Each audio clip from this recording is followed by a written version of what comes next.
So let's talk about just what we know so far, folks. And this is not everything. It's still unfolding. And again, what I'm referring to now are the depositions that we've taken. And for those that may not be so familiar, depositions are sworn testimony with a court reporter who swears in the witness just like they're in court. Lawyers from both sides. In these depositions, we had almost all of the defendants there every day. So every teacher who's been named, EJAC, who was of course in essence the dean of students in administration, Hopkins was there, and not, they go in and out, so I don't keep track, but they're all there for almost every deposition. And of course they're lawyers, and they have multiple lawyers involved. And then of course we are present, and we ask questions under oath, and it's a similar situation than it would be if we were in trial. So depositions are a huge part of what we do. It's how we gain access to information of what these witnesses know and don't know, or at least what they claim they know and don't know. So first and foremost, what we now know is this. From literally the beginning of school, Ethan Crumley was evidencing signs of being a highly troubled individual, to say the least. Chelsea, can you share the photograph? The note card? Yes, the note card, just page 1. What I'm showing you is a note card that was given to Crumley by his teacher, Ms. Kavinsky.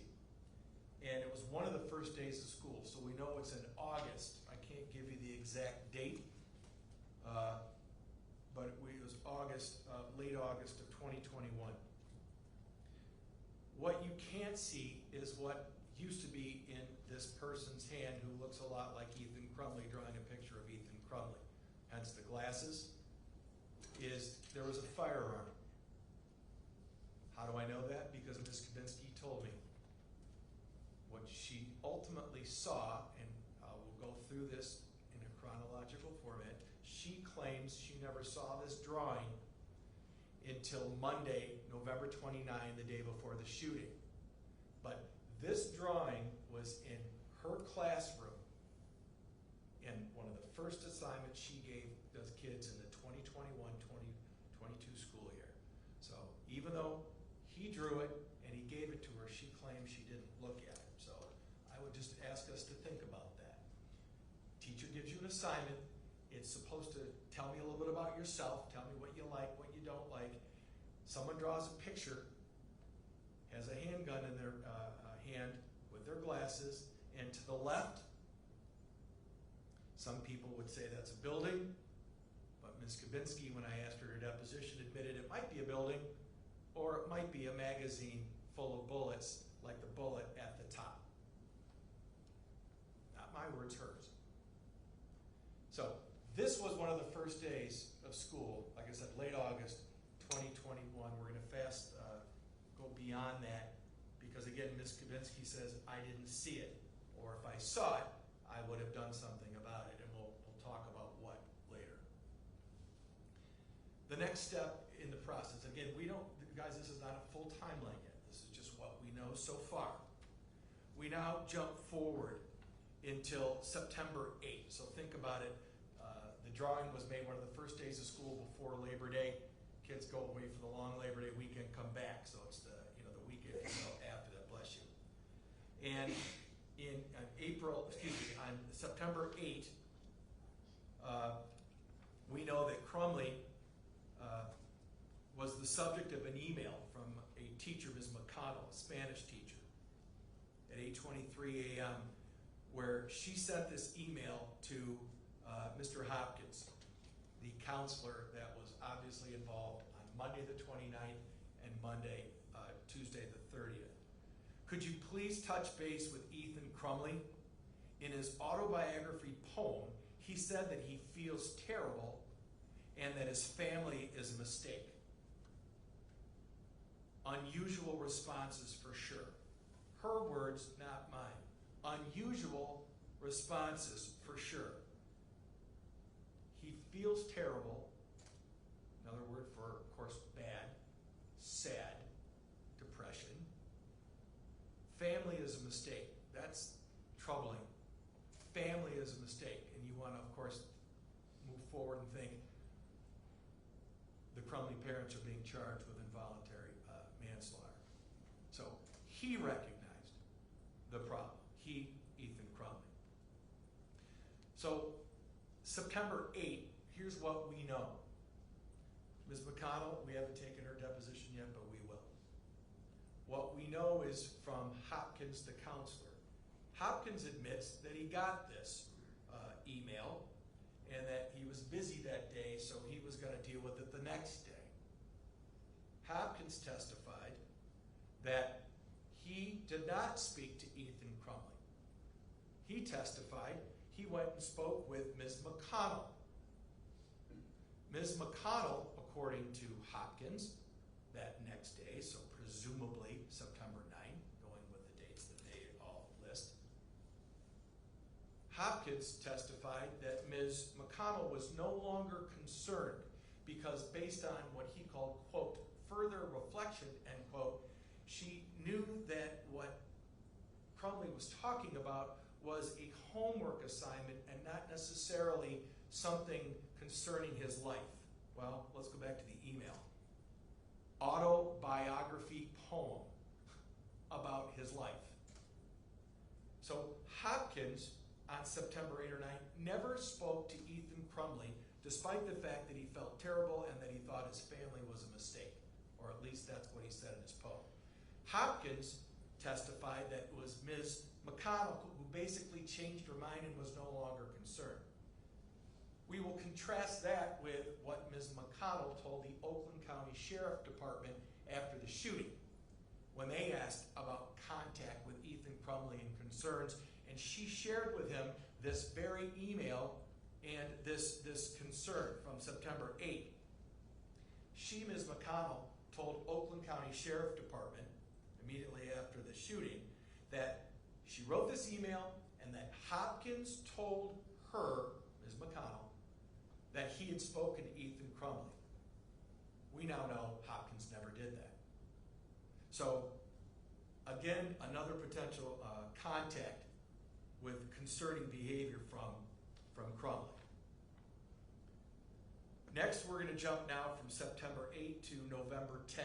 So we're almost 2 months later, and again, I caution you, that doesn't mean there's nothing else in between. That just means right now this is the information we have. Of course, on November 10, folks, that's 20 days before the shooting. We now have Ms. McConnell, once again, sending Hopkins an email. Hopkins, of course, is the counselor again. Ethan Crumley is having a rough time right now. He might need to speak with you. That's November 10. Again, we haven't taken Ms. McConnell's deposition yet, but we will. Hopkins testified in his deposition that on this instance, he actually went down to Ms. McConnell's room, or the room wherever Ethan Crumley was at the time, asked him to step in the hallway, and I'm paraphrasing, Hopkins said to Crumley, if you're having a tough time right now, you're welcome to come talk to me at any time. I can certainly do my best to help you. Crumley's response was, okay, and that was it. So imagine a 15-year-old kid, boy especially, in the hallway of his school, being summoned out of class. Imagine that he didn't spill his guts about what was going on at home or causing him to have a rough time right now. No follow-up. Not like, hey, why don't you come on down to my office and we can talk about this. Another time, right now, what have you. Nothing with no follow-up.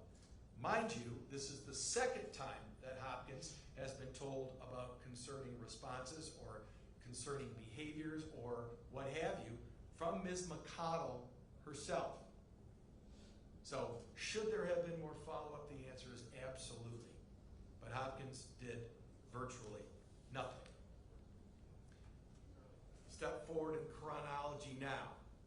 Again, doesn't mean that we won't find more, but as of right now, we go to Monday, the 29th. What we know about the Monday the 29th has been shared about, I'll call it about half of the true evidence that exists, in my opinion. All of this, again, should have been revealed by Oxford Community Schools. This should have been part of an investigation done by Attorney General Nessel or whoever they chose. But of course, as you all know, they chose not to. And so you've heard nothing from them. And again, until I shared this with these folks up here, they had no information other than what was revealed at the press conferences and at the preliminary examinations of the Crumley parents and Ethan Crumley.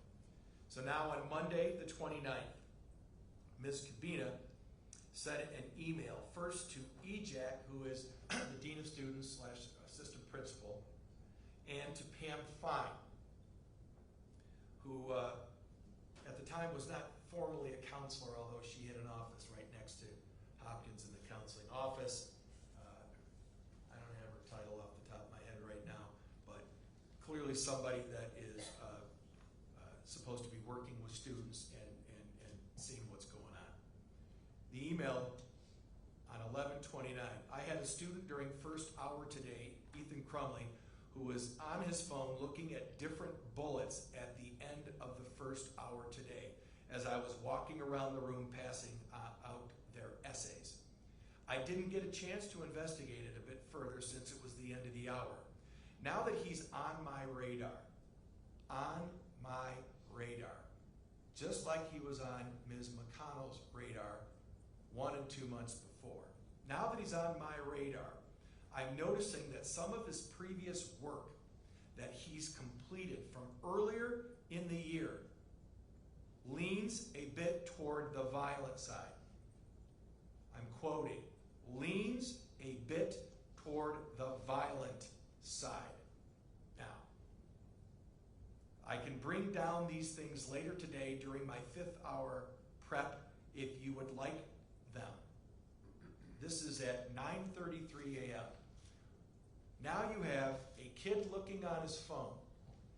According to Ms. Cabina, when she was walking on Crumley's right-hand side in the classroom, handing out the essays that she had graded, Crumley had his phone in front of him with 2 hands on his phone,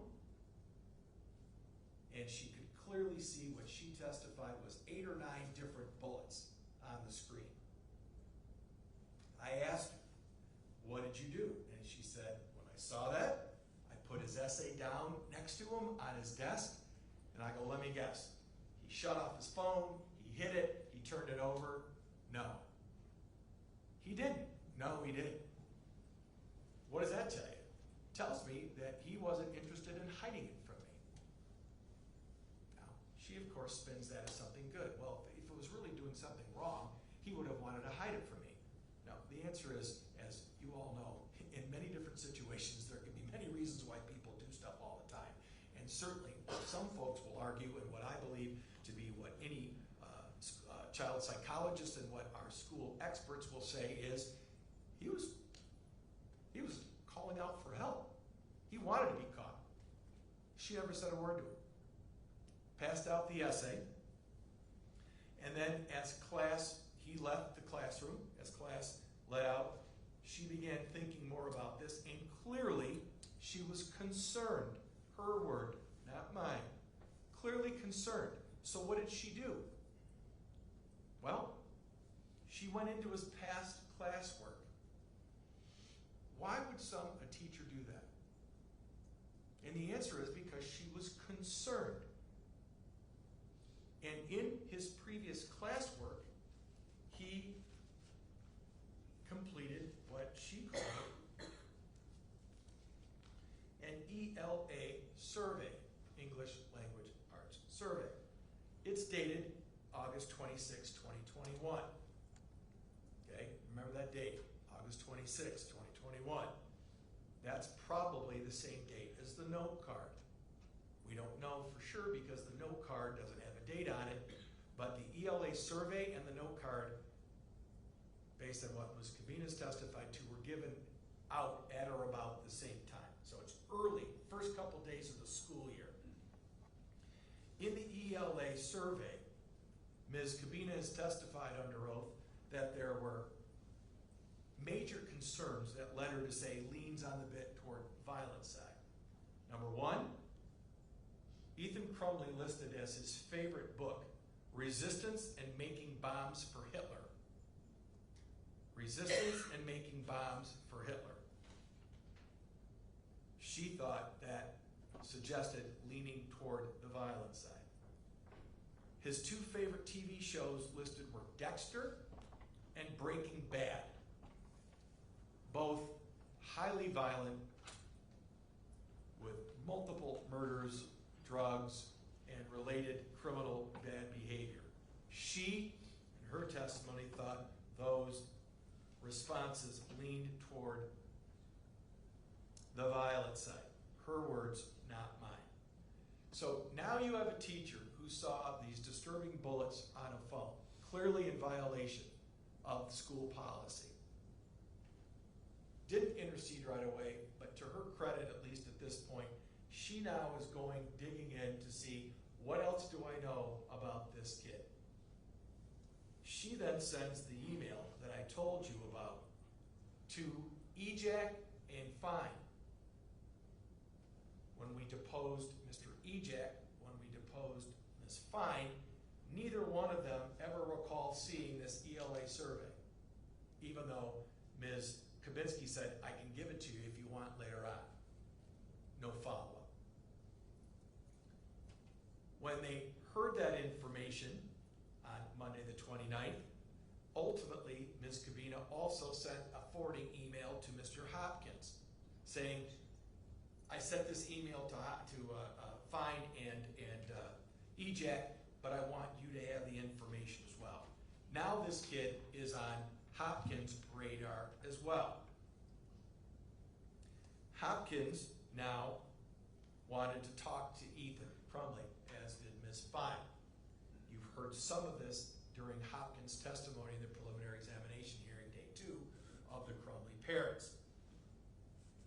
What we now know from Ms. Fine and Mr. Hopkins is what they had in front of them at the time was nothing. They didn't ask to see his phone and show me the bullets you were looking at.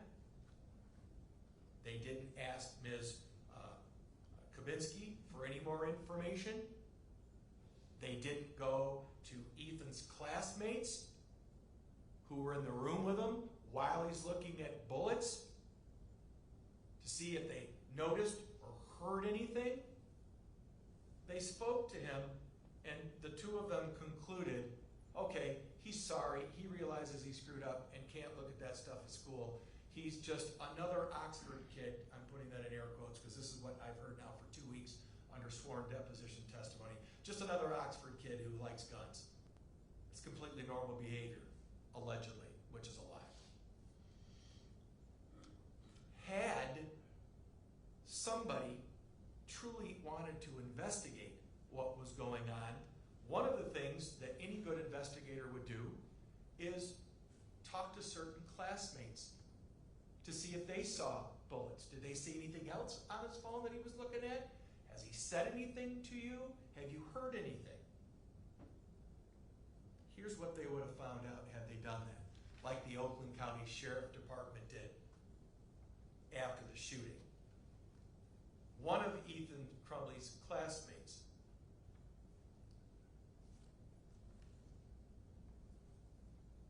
has told the Oakland County Sheriff Department that on or about the 25th, which is the Thursday before the shooting on Tuesday, that Ethan told him, if I ever tell you not to come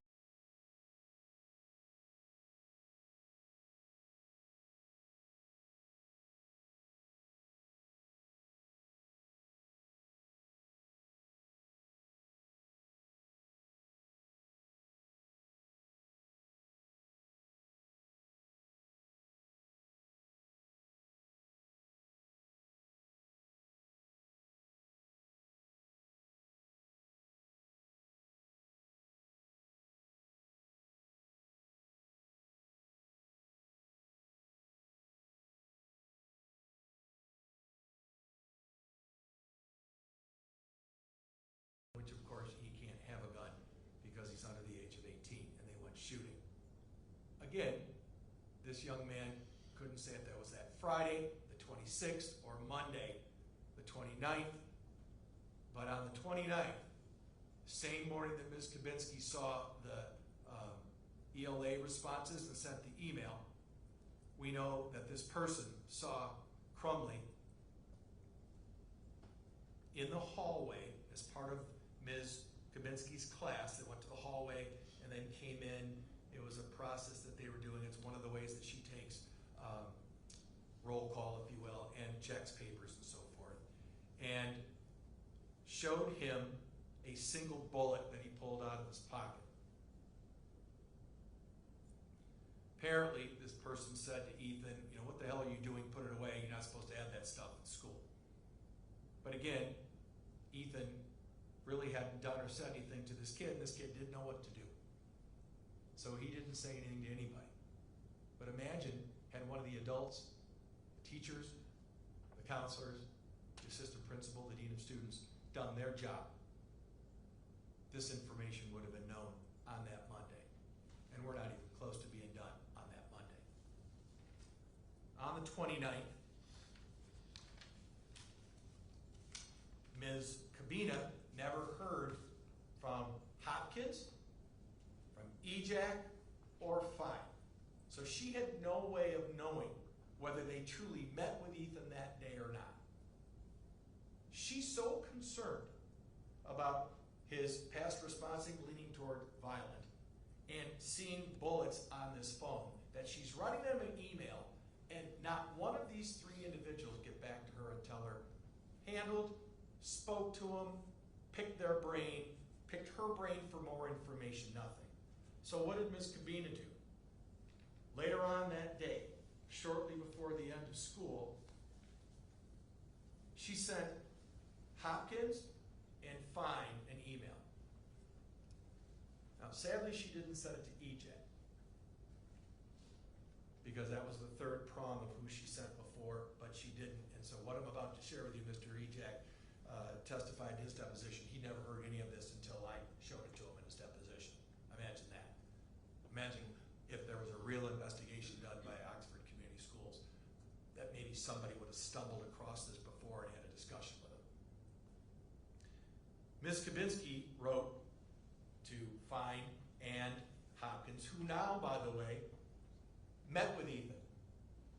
He explained everything, seemed sorry, so they thought everything was fine. They never looked at the ELA assignment and those responses. Just everything's fine now. She now sends him this email at 3:21, so after school, shortly after school. And what does she send them? But pictures. Show again, please, of the note card, Chelsea. And then go to page 2. Crumley's answers to 3 questions that are on the back side of the note card. Now, I'll discuss the pictures again in a minute, but Ms.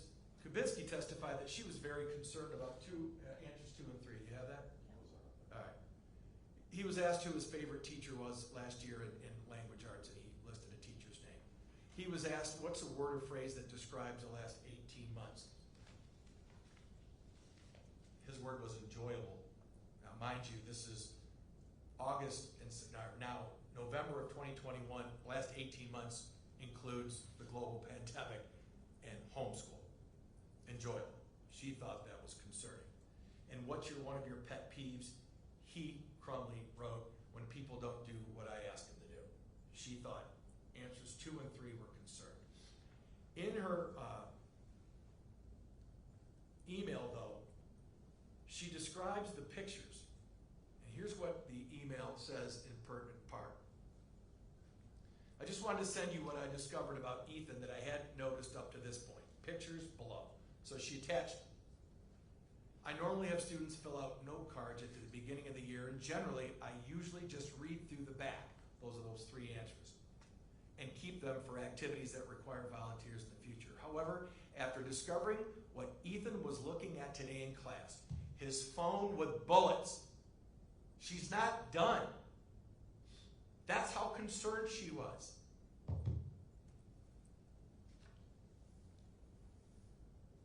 After discovering what Ethan was looking at today in class, this seemed to correlate. Correlate. Correspond.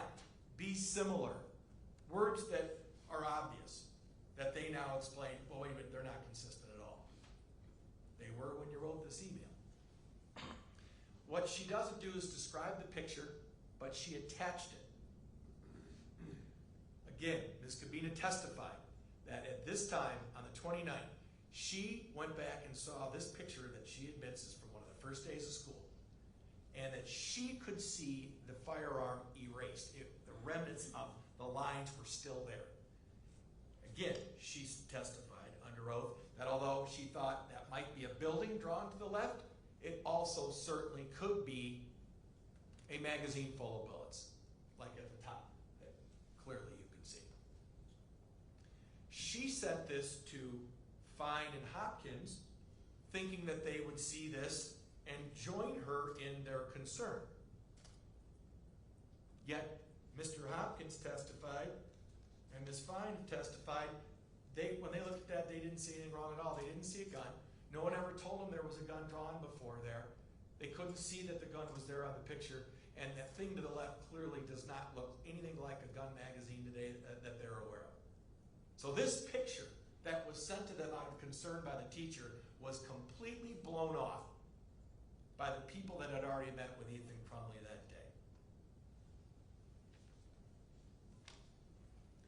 Again, no follow-up, not just with Ethan Crumley, folks, but when Fine and Hopkins got the photographs that they now know Ms. Kabinski is so worried about because they correlate with the previous concern that leaned toward violence. They don't even call her up and talk to her. They don't go interview her. They don't ask her anything about, what's your concern? Tell me what's going on here. All she's doing is keep emailing them, and all they do is blow it off. We now go to Tuesday morning, November 30, the morning of the shooting. Ejat testified that that's when he thinks he saw the picture for the first time, and it meant absolutely nothing to him because he didn't see a gun, didn't think that was a magazine, so played no role in anything. What we now know is Ms. Kabinski in first hour has a special ed teacher, Ms. Karpinski, who sits in the classroom for various days. We now know that that morning, on the 30th, Ms. Karpinski actually sent an email to Hopkins and Fine, grab it,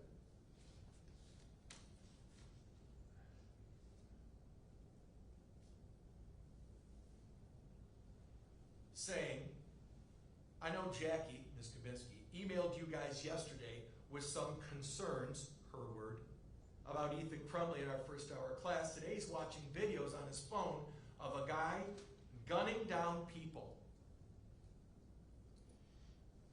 Watching videos on his phone of a guy gunning down people.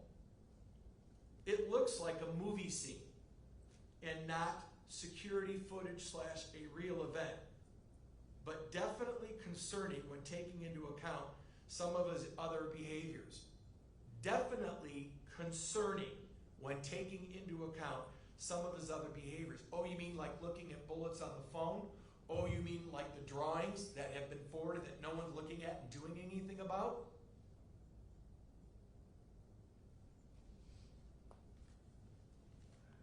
Hopkins testified that he never even saw this email until after he got an email about a half hour later from Ms. Morgan, the math teacher. Ms. Fine got the email, and ultimately her testimony is she understood that Hopkins was on it, so nothing was merited from her end. Everybody assuming that everybody else is doing something and no one's doing anything. Ms. Morgan sent an email to the same folks, and you all have seen as part of the preliminary examination materials, the math homework drawings, which I thought everybody in the free world would openly admit are highly concerning until I start taking depositions of these folks from Oxford Community Schools, because it's not concerning at all. It's no big deal that he drew a firearm that, by the way, looks like his gun that Mommy and Daddy just purchased for him. It's no big deal that there's a bullet above which is written blood everywhere. It's no big deal that a person is got clearly 2 gunshot wounds, not even a stick person, a person, with blood coming out. According to Mr. Hopkins, he didn't even know that was blood. He didn't see the gunshot in the person. I mean, guys, you can't make this stuff up.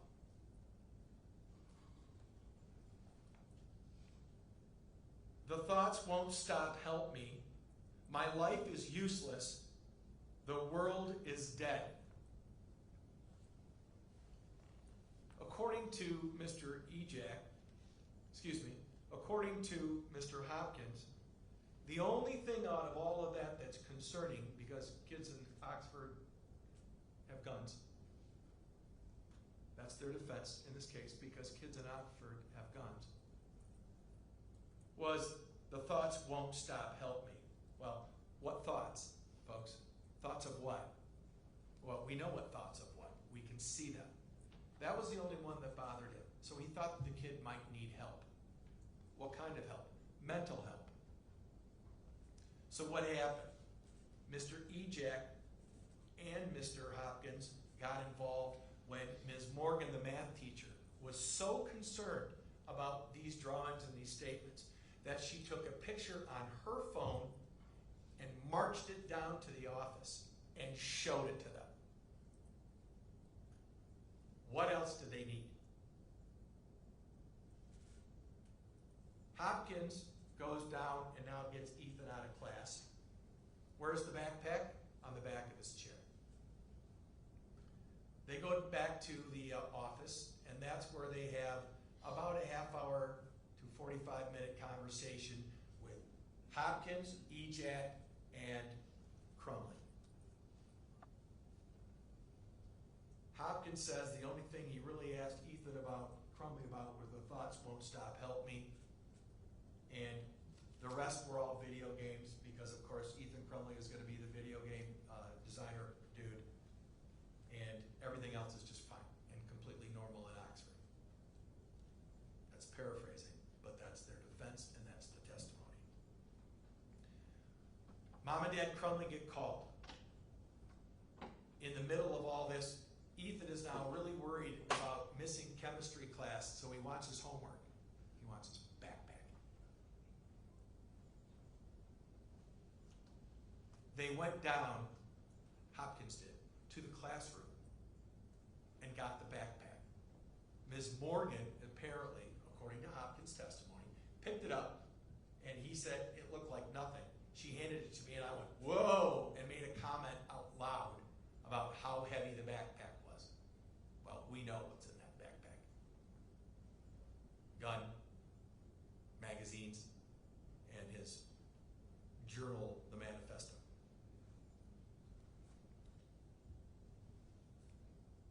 Hopkins takes the backpack, takes it back to where, I said Hopkins, Ejak took the backpack and gave it back to Ethan Crumley, right in front of Hopkins, and neither one of them, according to their testimony, even thought for a second to search the backpack.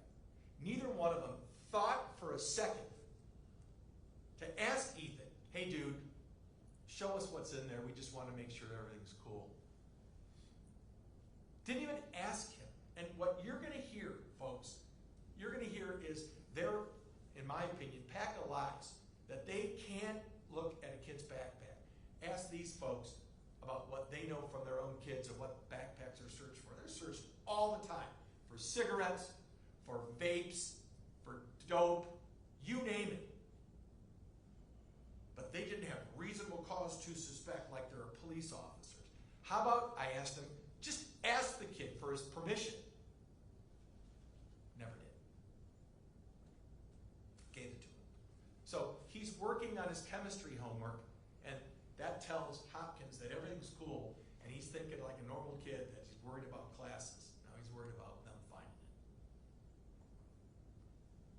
Mom and dad come in. You all have heard a lot about mom and dad come in. Well, let me just tell you this. Apparently, none of you were listening at the preliminary examination when you heard how neglectful the parents were. Remember that? Parents, they called a number of times. They had difficulty getting through. Parents came in, no hugs, no kisses, no greetings, wouldn't take them out for therapy. Neglectful. Well, that was in the criminal trial. Now, because one of the things we're suing them for is not reporting to Child Protective Services neglectful parents, now it's, oh no, they were pretty cool. They didn't do anything out of the, it was a little out of the ordinary, but they weren't neglectful.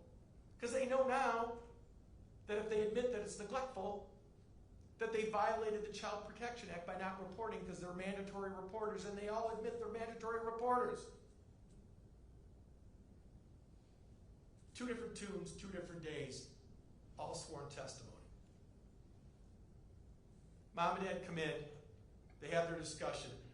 Hopkins give them a handout with like 60 or 70 different therapists and local organizations to assist in mental health. Made it very clear, according to Hopkins, that I wanted this kid seen today. And you remember the preliminary examination, you heard about suicidal. He had suicidal ideations, thoughts of suicide. Well, now in our deposition, he wasn't suicidal at all. Why? Because he knows if he was, if Ethan Crumley were, then Hopkins is on the hook for not reporting it to the authorities, Child Protective Services. Never called to the principal. Never called Deputy Lewert, who was an Oakland County Sheriff deputy that is the liaison officer, they call him an SRO, and I forget what the acronym is, in school. Never called him. Never said anything to him at all.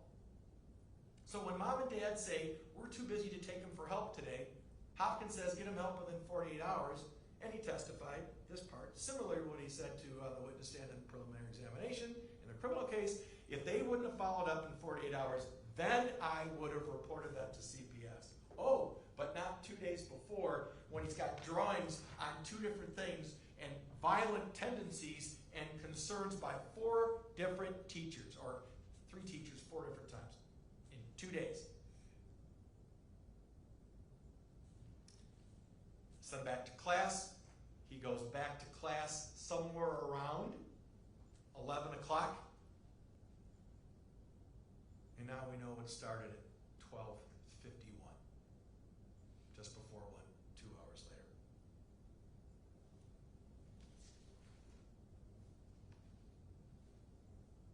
To hear adults, to hear teachers, to hear school administrators be sworn to tell the truth across the table from me and my team, and tell me that these things aren't concerning,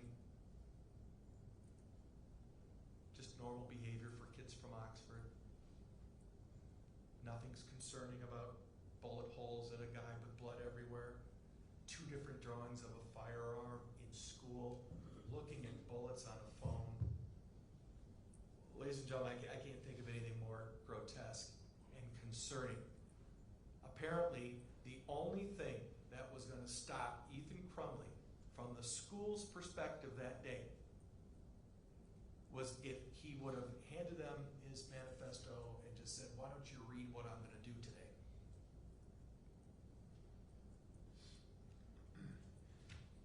Were there signs beforehand?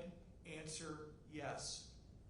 Were there signs in the days before only to people who were paying attention and who did actually follow up about concerns raised about a student? Were there warning signs? Warning signs. There were stop signs everywhere on Monday the 29th and Tuesday the 30th that were absolutely ignored.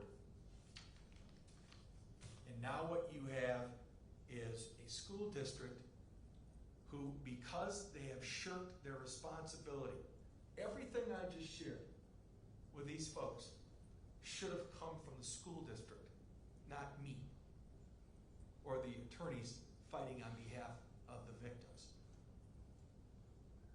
So, what's next? there's a number of other depositions that we need to take, and we will be taking. Some of them will be obviously school administrators. Obviously, if the school district fights us on that, we will of course be in court and we'll let you folks know. We're going to be taking the depositions of folks that should have been notified, like Deputy Leward, principal, superintendent. It probably won't surprise any of you to know now that new policies and procedures in this school district include teachers, administrators should look for violent writings and drawings. I mean the ones that didn't mean anything to you at the time, now a part of the official policy. And when they see this stuff, they must notify who? The principal? You mean the one that you never notified? Who else needs to be notified? The SRO? You mean like Deputy Leward? Yeah, that guy? You mean the ones that you didn't notify on this date because there's nothing concerning here? So the negligence, the gross negligence of this school district is overwhelming, and we're not done yet. But since publicly the school district has absolutely hidden this from not just these folks, but every parent of every child in that district, we, on behalf of all my clients, feel an obligation to those folks, to people in the public in general, and hopefully to school administrators and counselors, hopefully all over the world, that signs exist if you look for them and just don't blow it off and assume everything's okay.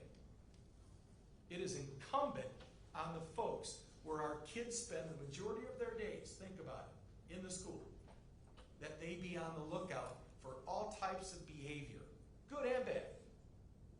And when it's concerning because of leans toward violent, you mean like violent toward people or himself, that it result in what the system requires, and that's reporting to the Child Protective Services, to the principal, to the safety or security officers at school who are armed, so they can make a determination of what is going on. What needed to happen is the next question. Call the police. Let the police deal with it. What if it turns out he really is just this video game designer extraordinaire? That's their job to investigate. That's why you have reasonable cause to suspect. It was everywhere in this case. Both of these drawings, all of these various statements, this conduct, reasonable cause to suspect. Doesn't mean you need to go into court and prove it. That's other people's job. Their job is to report it. So what we're hoping is by sharing this information with the public that we can once and for all begin to have an understanding of what went wrong and by whom and what needs to happen in the future so this never happens in Oxford or any other place in the world. That's our hope. That is our goal. Before I conclude, I'm going to obviously answer questions and allow questions of my clients. We do not forget. Every single time we're before you, we remind you. These folks are about full accountability. Yes, we've already sued Ethan Crumley. Yes, we sued Mom and Dad, Mr. and Mrs. Crumley. They're still in it, guys, and we're not saying they're not responsible as well. But missing in all of this has been the school stepping up and doing, think about Uvalde, God forbid, Texas. Think about how much information we all had. I'm sitting 48 hours after that horrible tragedy. I'm seeing the governor of Texas, who I'm no big fan of, by the way, and the #1 law enforcement guy of Texas show video of what the officers did wrong and call out the chief, captain, whoever it was, by name, and take action against him within a week. And compare that to what Oxford Community Schools has done here in this case. It is a perfect example of actually what normally happens. You hide the information and you hope it all just blows over. This ain't blowing over. These people, my office, us, and all the other attorneys working on behalf of the victims are not going to let this get swept under the rug. questions? Question for Jill. What do you hope people take away from listening to the emails, watching these images, and reflecting on what happened? First off, unfortunately, this wasn't the first school shooting. So I don't see any excuse to not take these red flags very seriously. And again, to me, this is beyond neglect. It's unforgivable. We have 4 angels that they're gone. I can't find an excuse for dropping the ball again and again and again. We're learning all of these months later that this could have and should have been avoided. These children should be with us here today. But there's no excuse. Anyone with any type of common sense could put the pieces together that something was very wrong. And I hope that everybody takes away from this, if you have anything to do with children, if you're in any position of authority, if you see these signs, do something. I don't care if you're in a meeting and you send an email and there's miscommunication and nobody knows what's going on. There's no excuse. Do something. Call the police. Call CPS. Better safe than sorry, because again, these school shootings keep happening again and again. And so very often they could have been and they should have been prevented. So I would like people to take that away. If you see something, say something. And Jill, to add on to that, if you're not getting an adequate response, which clearly these teachers weren't, then step it up to another level. We call it, if you will, the chain of command. Okay. So on all the emails that I've discussed today, ain't nothing to Mr. Wolf. Ain't nothing to Deputy Lewert on the ones that we've discussed today. There's more. We'll talk more later. Just follow-up question for Buck, if I can. It certainly takes so much courage to be up here and to talk about this subject, but want to ask you, to you, what does accountability from the school district look like to you? That's a loaded question. This is the first time that we're hearing this right here. Ben didn't go over this with us, right? So I'm jotting some notes down as we're cruising along here. So accountability, to me, if you look at every step of this, okay, with the teachers sending these emails, okay, internally, why weren't they not contacting CPS? Number one. Number two is, if you look at these emails that are sent by the teachers, there's no consistency on who the emails are going to.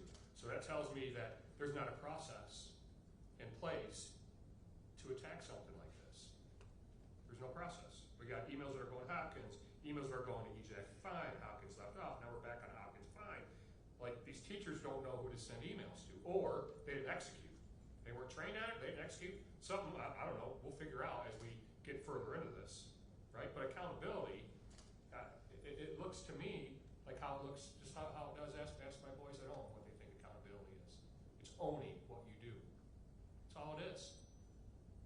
Sometimes you don't like to have accountability. Own what you do every day. Wear it. I think it's completely obvious. What Ven, was it 3 depositions or 4 that you done? We've done 5 or 6. 5 or 6. Many more to go. Okay, and this we're just finding this. We're just scratching the surface. It's blatantly obvious that Oxford Community Schools is withholding information. They know that they dropped the ball that day at every level. That's why they're hiding it. I mean, hopefully our community's starting to see this. It's ridiculous. Okay. Meanwhile, here we are.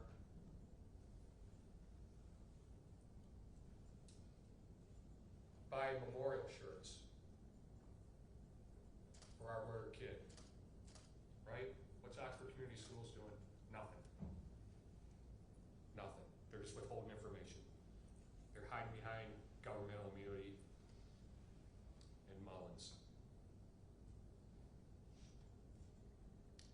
I'm just curious to, as we dig deeper into this, some questions that I have is culture in Oxford Community Schools. Why did teachers not report this to CPS? Is there something in the culture there that's telling them not to? I don't know, right? But obviously, the culture is not good there because there is signs everywhere there's signs. Everybody's heard that song, right? There's signs everywhere.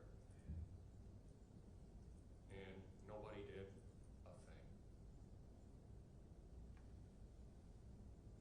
This could be for anyone, but then you talked about what the school district has done now, considering new safety protocols in place. And Buck and Mrs. Muir, you could answer this as well. Do you consider that what they've done an admission of guilt of what they did wrong that day? 100%. 8400A? Yep, that's their silent admission of guilt. They slipped that right under the radar and put it in. Absolutely. They're adopting a plan, if you will, that's being used by pretty much everybody now, including Homeland Security. And that's what, when you go through the plan, Jason, to answer your question directly, yeah,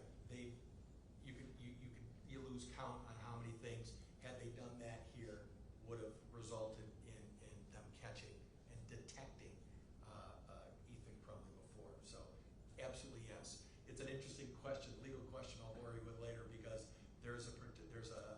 we'll be fighting about trying to get that into evidence in trial, and there will be the defense arguing that shouldn't come in because it's after the fact. It's called a subsequent remedial measure, but I'll bore you with that legal stuff later on. But answer your questions, absolutely, it is an admission that they missed all these things. By the way, Buck, do you consider the recent resignations on the school board part of that accountability? Well, I think, so those two members that resigned finally decided to talk to the community. And there's some folks in our community that are doing a whole lot of work here behind the scenes, trying to drive for accountability. And I think they've been fed propaganda, okay? The school board has been fed propaganda by Oxford Community Schools and their attorney. They weren't allowed to ask questions. They weren't allowed to dig deep. So when these two members stepped away and started listening to the community, it became blatantly obvious that Oxford Community Schools is covering this up. So I think they thought,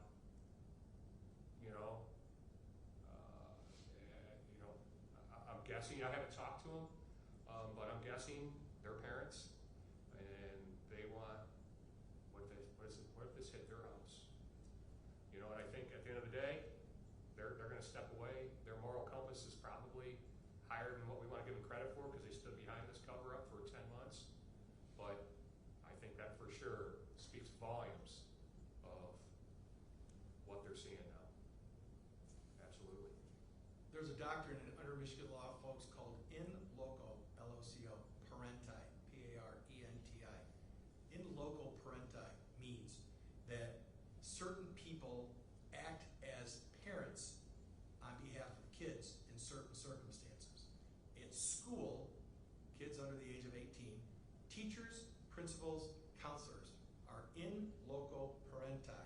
They're acting as parents on behalf of these kids. Can you imagine Jill, Megan, Buck, Sherry, what they would have done if they would have gotten the drawing from the beginning of the year, knowing that their kid is in that school? Of course they would have done something. That's what parents do. We're proactive. Imagine if this kid is in your house and he draws this in your house. What would you do? You would call the authorities, even if you didn't do something wrong. Because I don't know what to do. You'd probably call his parents first, and if you didn't get an adequate response, I'm guessing you'd call somebody else, like the police. Let them figure this out. Something's going on here. So when we're talking about what should have been done, and by the way, in loco parenti is actually in the handbook at Oxford Community Schools. So they were taught about it. The teachers all testified, to go to a point Buck just made, that they can't just report this up the chain to the counselors and so forth. they have an obligation as a mandatory reporter to notify Child Protective Services if they have reasonable cause to suspect. They all admit it.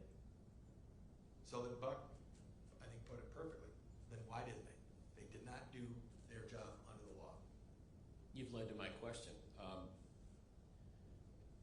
At what point, where does the buck stop? Meaning, a teacher sees a drawing, Yep. reports to counselors, Right.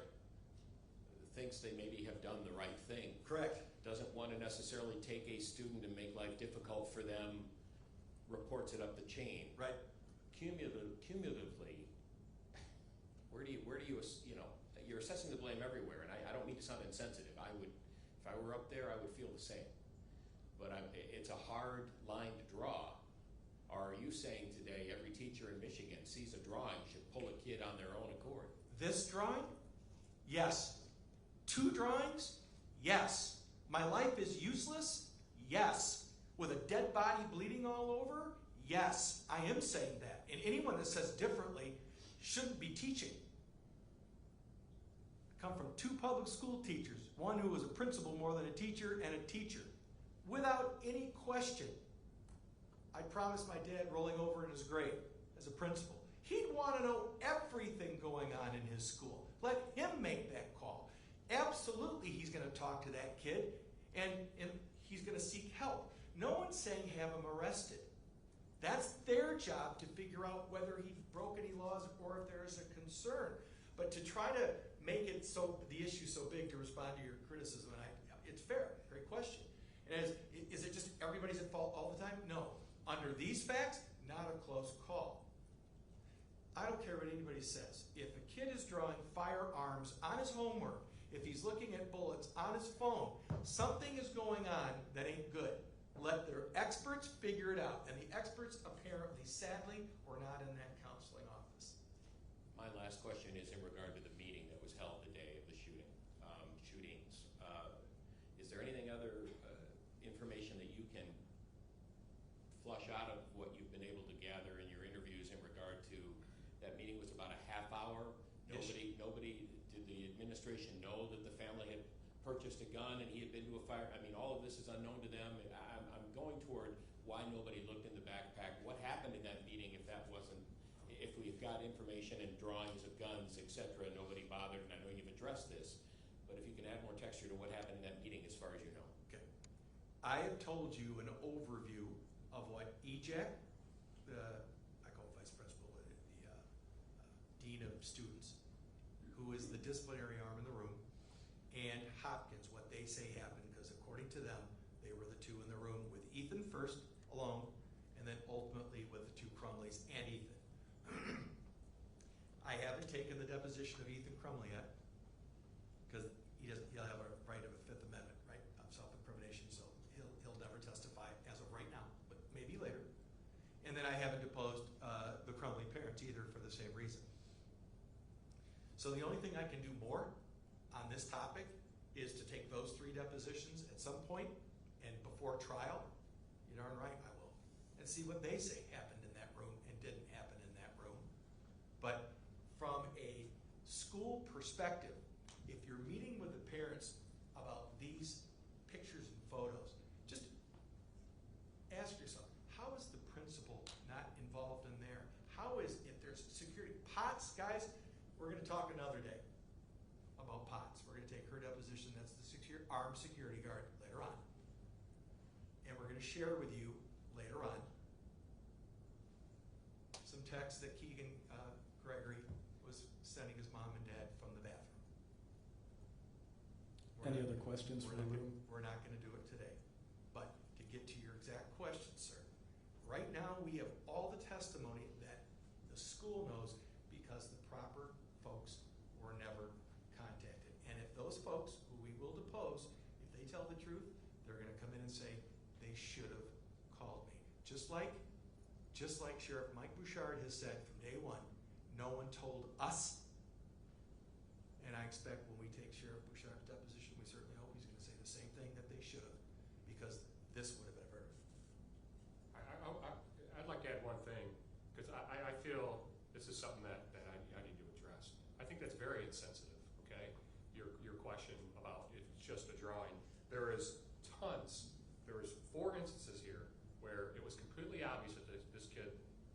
consistent behavior, okay? So what we're seeing here is the folks in the school aren't talking, and if they are talking, they're gonna start investigating, and they're gonna start talking to students, and they're gonna get this story. If they're chasing it, something happens, okay? Something gets addressed, but nobody chases it.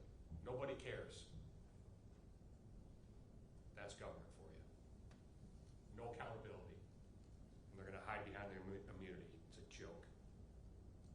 I do want to address governmental immunity. The motion that I've told you all about that was going to be heard in October has now been adjourned. It's been set back. It will be in the new year.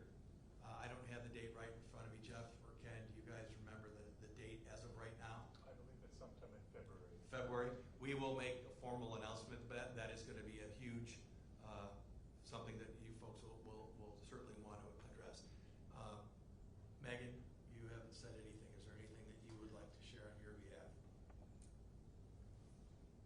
I think just listening to everything that you have brought, I'm blown away at the one person that seemed to have been given all of the information, Hopkins, and his arrogance, acting as if he did nothing wrong and telling himself he's counselor number one is appalling. Explain your comment about counselor number one, please. So Hopkins went to a meeting with all of the teachers and administration, and when they put their name tags on, he put counselor number one as his name. Because Meaning? that is how he is put into all of our lawsuits, as counselor number one. So obviously he feels he did nothing wrong, but his arrogance is overwhelming, especially after seeing how many times he dropped the ball. He was given all that information starting on September 8th. Unbelievable. It's just disgusting. And to be a father, Sherry, do you want to make any comments or not? No, I'm good. I think they've covered it all. Thank you, ma'am. Last questions? Some on Zoom. You've done 5 to 6 depositions. What do you think the timeline is for getting them all completed? Well, we'll be doing depositions likely through the end of this year, maybe into early part of next year, depending. But I'm guessing we're going to run into some interference by the school district attorneys at some point, and then we'll be before Judge Chabot again in Oakland County on a Wednesday, where I'm happy to see a lot of you folks there. And this is normal stuff, folks. In cases, civil cases like this, we take depositions. So the answer is for a few more months. Another question from Matt Farr with the Oakland Press. Has the Oakland County Sheriff's Office released any video footage to either the defense or prosecution? Okay. You'd have to ask the defense. In other words, ask Oxford Community Schools whether they got something. I know the answer, and the answer is yes. When OCSD took the servers from the school district, the school, on the high school from the night of the shooting, the Oakland County Sheriff Department gave the school district a disc with footage. The school district takes the position it's not everything, but it's at least some things. I don't know, so I haven't seen that.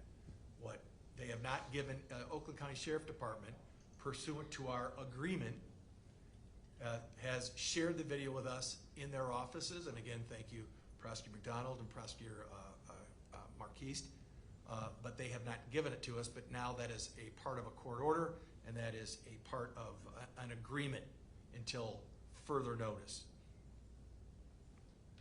Question from Jonathan Yinger, CBSL Radio in Flint. Do the details on the video from the school match the timeline and narrative provided by the sheriff and Oxford schools? I got to be careful about the chronology that's shared by the sheriff.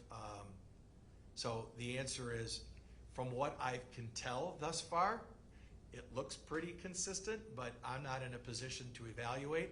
I have not shared the actual footage yet with my experts, and I will tell you all, we've retained multiple experts months ago. We're going to be sharing all this information now with our experts. And so in the relative near future, let's say the next 60 to 90 days for sure, we will be on record in the court talking about what our school psychologist says happened here, what could have been and should have been done. We're going to get, obviously, a school counselor. We have administrators and so forth. We have people from all over the state and all over the country who, many of whom came forward and offered their services on us because of how blatant this gross negligence and negligence was. So we will be sharing that information as well, since you folks have heard nothing else other than nothing. What else? Final question. Any comment from you, Ven, on the resignation from the school board? Well, I try to be polite most of the time, but let's just say Buck, Megan, Jill, Sherry, Craig, who's not here today, have been incredibly supportive of the community. A lot of folks, Buck has said it a couple times, the community itself, folks, goes to every one of these board meetings and demand a lot of things, including not only transparency, but an investigation. They want to know who this company was. They want to know the terms between the school district and so forth, and they're getting shut down and very frustrated by the lack of transparency of the school district on who the folks are that are actually investigating. But these folks have called for the resignation of all the folks on the school board. To me, I don't live in Oxford. I'm not going to take a position on that, but I'll just speak in a generic sense for folks up here in general. I don't think anybody shed many tears. They all should resign.